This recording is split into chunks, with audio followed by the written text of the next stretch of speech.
If you take a look at my last videos, you can notice that I've run out of ideas, basically copying and pasting my videos. So to keep my channel relevant and fresh, I decided to come up with an idea that nobody has ever done before. A Hollow Knight ranking, but not any ranking.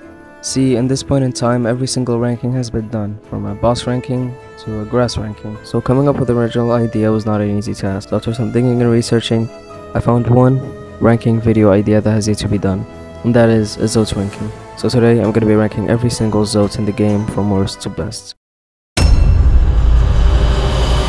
So in last place we have Zote's Curse. This zote is an enemy that appears in the Eternal Ordeal, draining your soul while floating in the air. And if you've ever played Hollow Knight at least once, you know that soul is extremely important and is used to heal and cast spells. And in a fight like this, where there are a ton of enemies and your main goal is to kill as many of them, a spell that can splash and deal damage to multiple enemies at once, like Descending Dark and Shade Soul, is extremely helpful. So having your soul drained by this guy is extremely annoying, and due to that he'll be in last place. And this makes him the worst zote in all of Hollow Knight. In 10th place we have the Winged Zote. The reason why I put this one so low on the list is because of how annoying he is in the fight with Great Prince Zote. If you're fighting GPZ in the Pantheon, then you probably have low health because of Marcotte being right before him, and we all know how treacherous Marcotte without a flow is. So when you finally get the opportunity to heal when the boss is staggered, this guy will just charge straight at you and stun you. You know the boss will kill you. You have to restart the entire Pantheon because of this guy, and this is why I put him so low on the list. In 9th place we have the Hopping Zote. This one's very similar to the Winged Zote due to him being a very annoying enemy in the GPZ fights, especially in the Pantheon. But unlike the Winged Zote, his movement is more predictable and easy to dodge, so due to those reasons, he is slightly better than the Winged Zote. In 8th place we have the Fat Zote. Similar to Zote's Curse, this Zote is an enemy exclusive to the Eternal Ordeal. This one hops around the arena causing mini shockwaves wherever he lands. This doesn't seem too much of a problem at first, but when there are 2 or more of them on the arena, they can massively limit your movement. They also have a massive pool of health, so getting rid of them is not an easy task. This Zote isn't particularly annoying, it suggests that the upcoming Zotes are just much better than him, and for that reason he gets put in 8th place. At number 7 we have Turret Zote. This Zote hangs from the ceiling shooting orange blobs of infection at you. That could be really dangerous and annoying if you're standing still or healing. After a while he'll just leave the arena on his own, so that makes him slightly less annoying than the previous Zotes. To be honest, there's really not much to say about this guy. He's just another Eternal Ordeal Zote that could be really annoying if you don't deal with him quickly. So that'll be it for Turret Zote, I guess. At number 6 we have the Head of Zote. The Zote falls onto the arena causing a massive shockwave wherever he lands. That can be easily dealt with either jumping or dashing into it. He also doesn't give you any soul when you strike him with a nail, and similarly to the Turret Zote, he'll just leave on his own. I might be thinking, with all these negatives, how did I put this guy so high? If he lands directly on another Zote or a group of Zotes, he'll kill them instantly, and that is extremely helpful in a fight like this. So for that reason he gets put at number 6.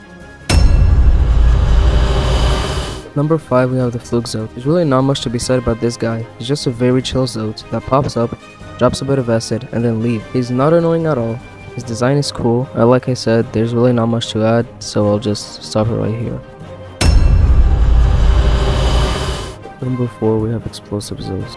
Yes, I know it's a bit controversial to play Zote that's super annoying with the GPZ fight so high on the list, but hear me out. Similar to the Head Zote, this Zote can kill other Zotes if they come close to him.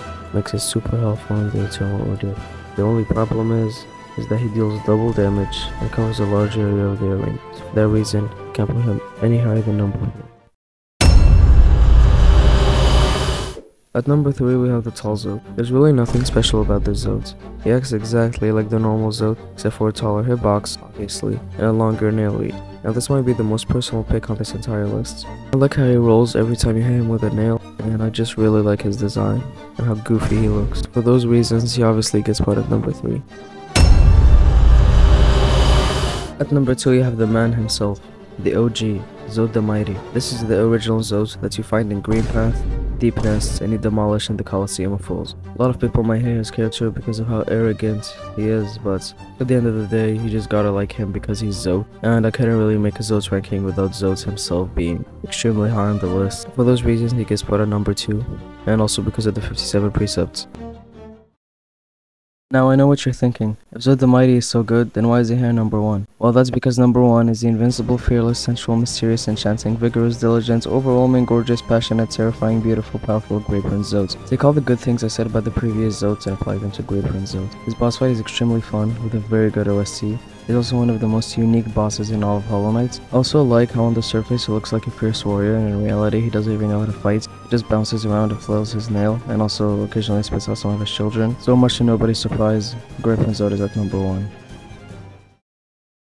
Even though Great Prince Zote is at number 1, it doesn't change the fact that all the other Zotes are still amazing. I mean, there are some exceptions, but at the end of the day, Zote is an amazing character that makes me enjoy Hollow Knight even more. Before I end this video, I wanted to thank you all so much for 2,000 subscribers. I mean, the support today has just been insane, and I'm also sorry for the lack of uploads. I'm gonna try to be uploading more consistently in the future. And if you made it this far into the video, comment Zote.